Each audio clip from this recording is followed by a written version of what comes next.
So, 15 years as a cardiothoracic surgeon, 15 years watching what medication does, and more importantly, what medication fails to do in the bodies of patients over 60. And this is not something he learned in a textbook. This is something he learned in his own body. A few years ago, his fasting glucose came back at 124, pre-diabetic, borderline. He was prescribed a low-dose medication, the same one millions of seniors take. And for months, nothing changed. The numbers didn't move. He blamed the drug. He blamed his diet. He blamed his age. And then one morning, a colleague, a pharmacologist who had spent 30 years studying absorption in older patients, looked at him across a cafeteria table and asked one question. How are you taking it? Not what, how. That question changed everything. Within 3 weeks of changing one habit, the numbers started moving.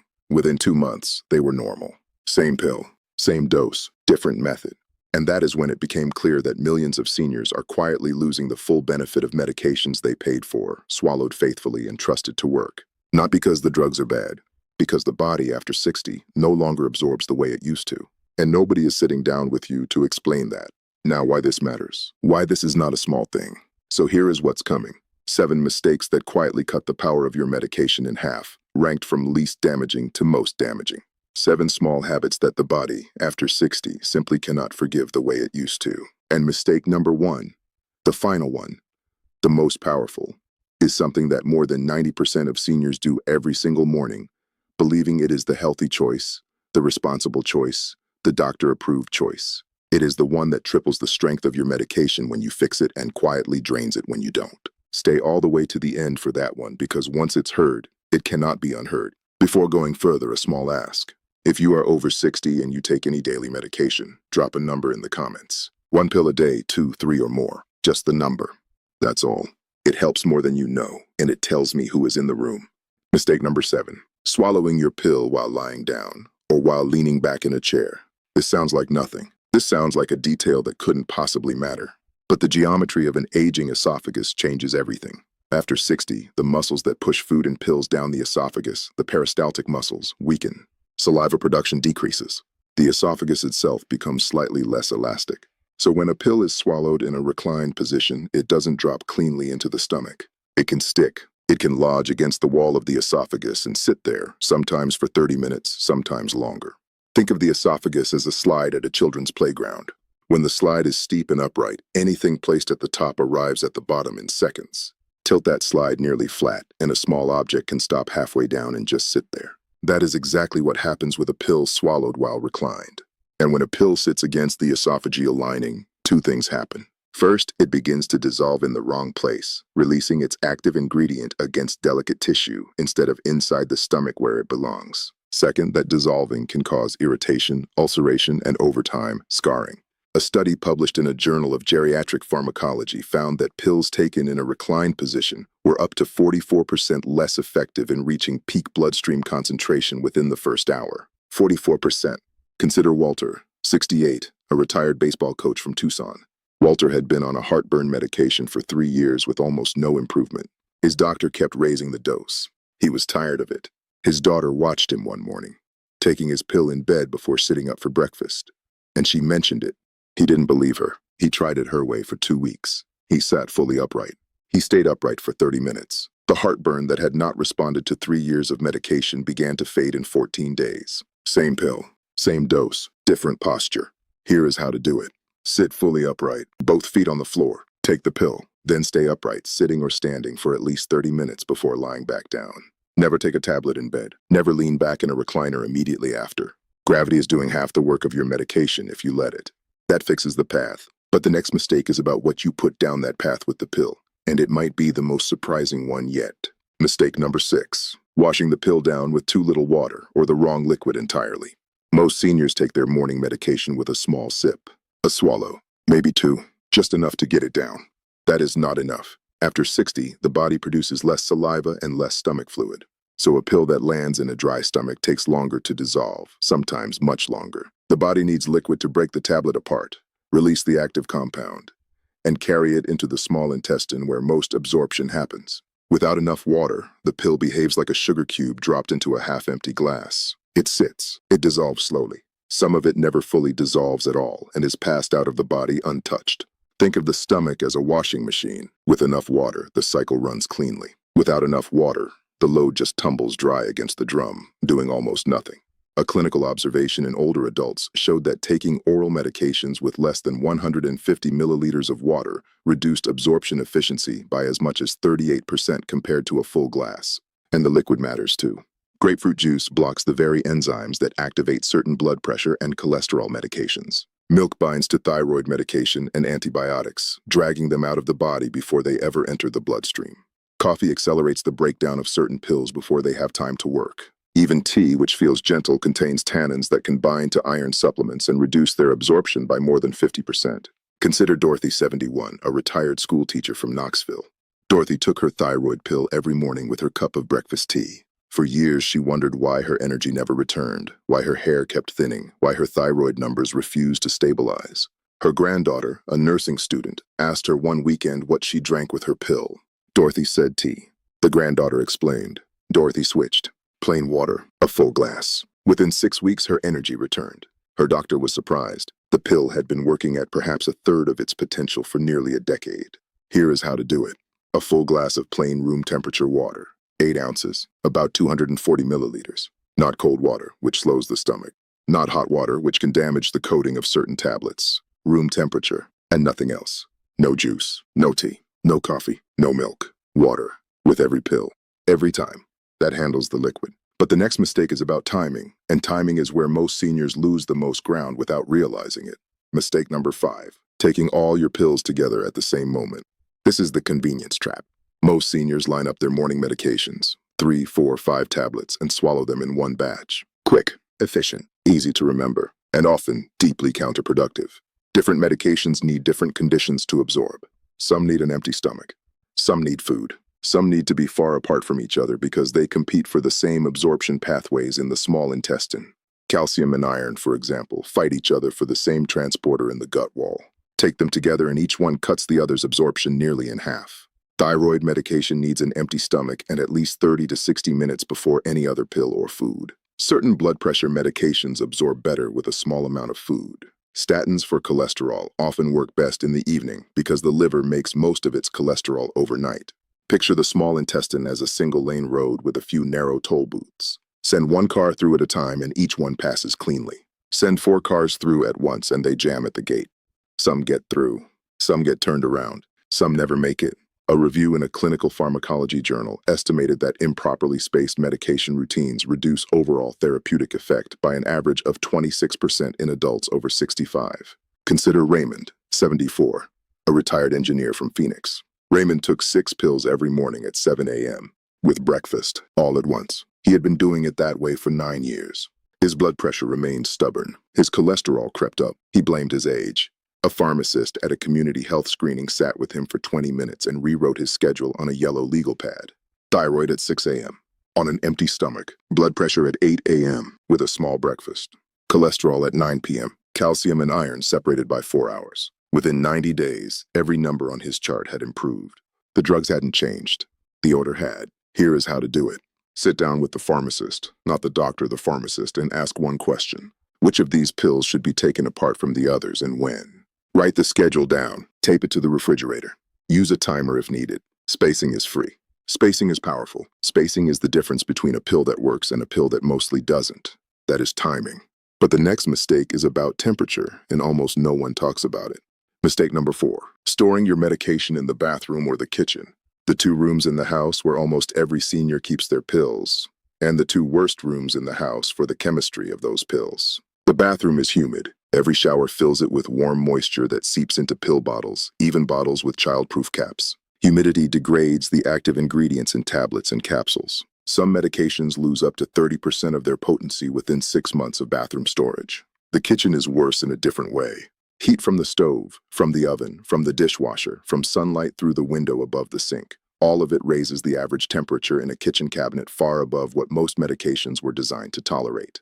Think of medication as fresh produce. Leave it on the counter in a warm, damp room and it spoils faster than the label suggests. Put it in a cool, dark, dry place and it lasts. A pharmaceutical stability study found that common prescription tablets stored at typical bathroom humidity for 90 days lost between 12 and 29% of their stated potency. 29% from the air. Consider Margaret, 75, from a small town outside Houston. Margaret had kept her blood pressure medication in the medicine cabinet above the bathroom sink for 20 years. Her readings had been creeping up for the last 2. Her doctor was about to add a second drug. Her son, who worked in pharmaceutical logistics, visited for Thanksgiving and noticed where the bottles were stored. He moved them to a kitchen drawer away from the stove, then later to a bedroom drawer. Within 6 weeks of starting a fresh bottle stored properly, Margaret's blood pressure dropped 15 points. The medication had been quietly losing strength for years. Here is how to do it. Move every pill bottle out of the bathroom today, out of the cabinet above the sink, out of the drawer near the shower. Find a cool, dry, dark spot, a bedroom drawer, a linen closet, a shelf in a hallway, away from windows, away from heat, away from steam. The pills will work better. They will last longer, and they will deliver the dose that is printed on the label, not the dose that humidity decided to leave behind. That is storage. Before going to the next one, a quick favor. If anything so far has been useful, tap the like button. It costs nothing. It takes a second, and it makes a real difference in who else gets to see this. The next 3 mistakes are the biggest ones, and the final one is the trick that triples everything. Mistake number 3, skipping or rushing the food rule. Every prescription bottle has a small instruction printed on the side. Take with food. Take on an empty stomach.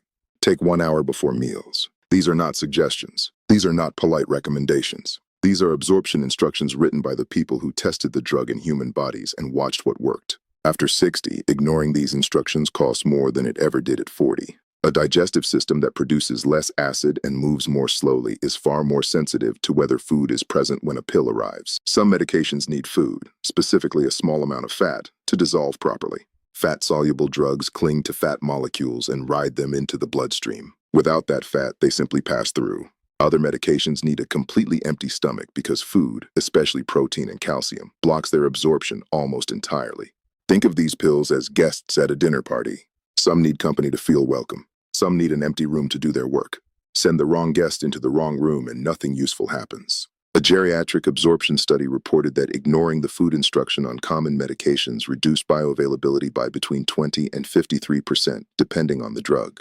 53%. Half the pill gone. Consider Helen, 74, a retired nurse from a town outside Pittsburgh. Helen had taken her osteoporosis medication every morning for 4 years, exactly as her doctor instructed. Mostly, she would swallow it with her coffee and her toast because she didn't want to take a pill on an empty stomach. The bottle clearly said empty stomach. 30 minutes before food. She had read it. She had ignored it. Her bone density scans showed no improvement. None. A new pharmacist at her local store walked her through the instruction line by line. She tried it the correct way for 3 months. The next scan showed measurable improvement for the first time in 4 years. Same pill, same dose, correct rule followed. Here is how to do it. Read every bottle.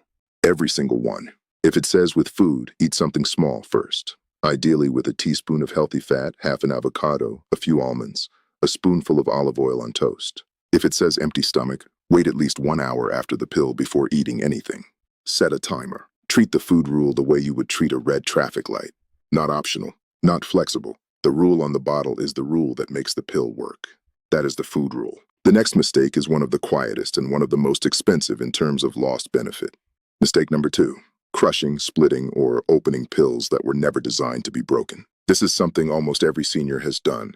The pill is too big. The throat is dry. The hand is shaky. So the tablet gets cut in half with a kitchen knife or crushed with the back of a spoon, or the capsule gets pulled apart and sprinkled into applesauce. It feels harmless. It is not. Many modern medications, especially the ones prescribed most often after 60, are built with what's called an extended release coating. That coating is engineered to dissolve slowly, releasing a small steady dose over 12 or 24 hours. Break the coating, and the entire dose is released at once. A pill that was designed to give 12 hours of gentle blood pressure control suddenly delivers all of its strength in 20 minutes. The blood pressure crashes, the heart races.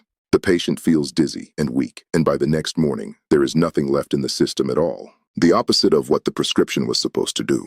Think of an extended release tablet as a slow-burning candle. Light the wick and it gives steady warmth all night.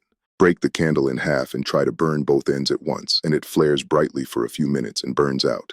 A pharmacology bulletin reported that improperly broken extended-release medications caused emergency interventions in seniors at a rate nearly 12% higher than properly taken doses. 12%. Consider George, 73, a retired postal worker from a small town in Central Florida. George had trouble swallowing large tablets. So every morning, he split his blood pressure pill in half.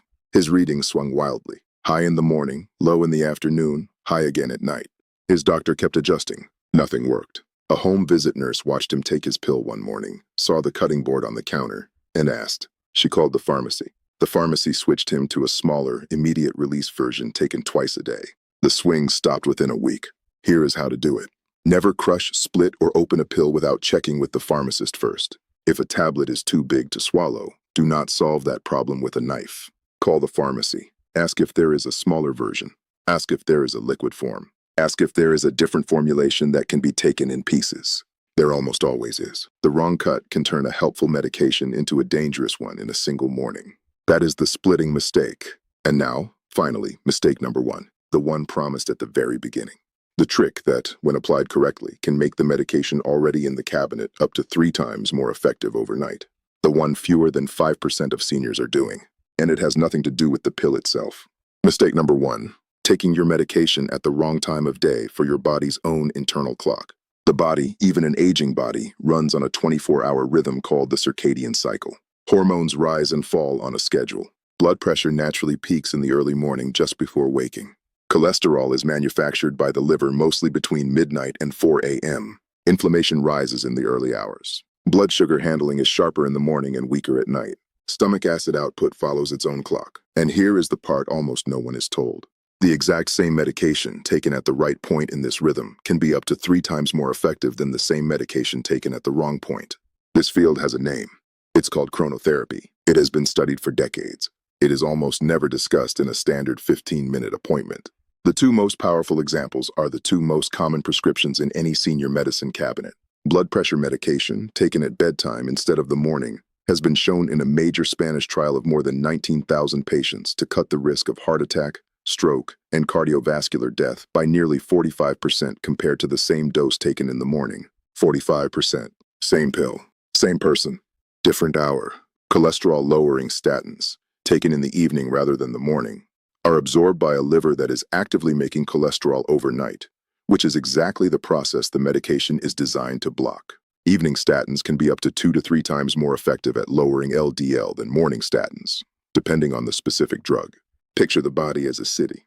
There is rush hour and there is quiet hour. Send a delivery truck into the city at rush hour and it crawls. Send it in at 3 a.m. and it sails straight through. Your medication is the delivery truck. Your circadian rhythm is the traffic. Time it right and the medicine reaches every street at full speed. Time it wrong and half the cargo never arrives. Consider Frank, 70, a retired firefighter from outside Cleveland. Frank had been on blood pressure medication for 11 years. His morning readings were always high. His doctor kept adding pills. By the time he met a cardiologist at a community lecture, he was on 4 different medications and still uncontrolled. The cardiologist asked one question. When do you take them? Morning, Frank said. The cardiologist asked him to move 2 of them to bedtime for 30 days. 30 days. That was the trial.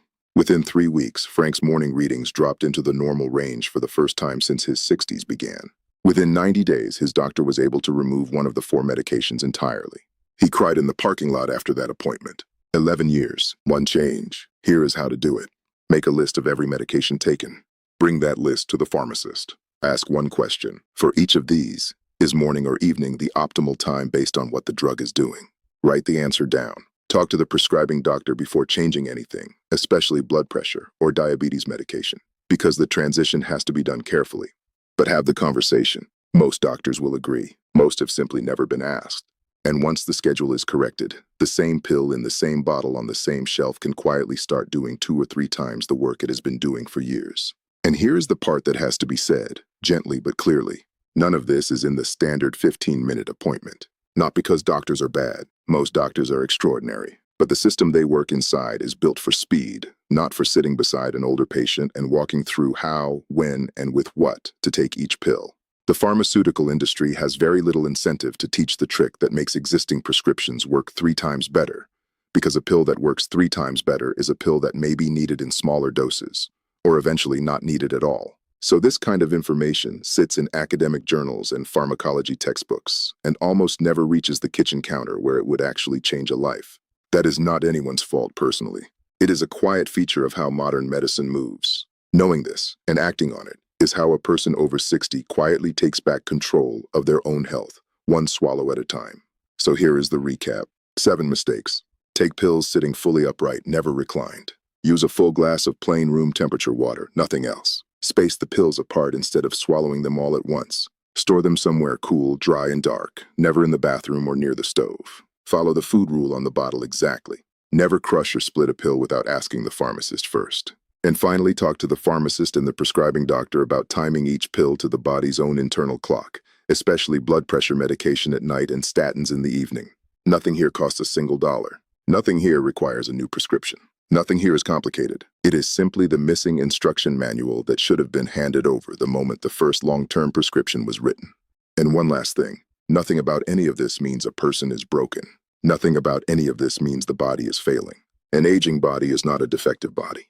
It is a body that deserves a more thoughtful instruction manual, and that manual has just been delivered. The energy to walk to the mailbox without resting. The clear head to finish a crossword on a Sunday morning. The steadiness to lift a grandchild without a second thought. Those things are not gone. They are often sitting inside the same medication that has been on the shelf the whole time, waiting to be taken correctly. So here's the challenge. For the next 14 days, pick 3 of these 7 changes. Just 3. Start with the easiest ones. The water, the posture, the storage. Track how it feels. Notice the difference. Then in the comments below, type the words "I will try."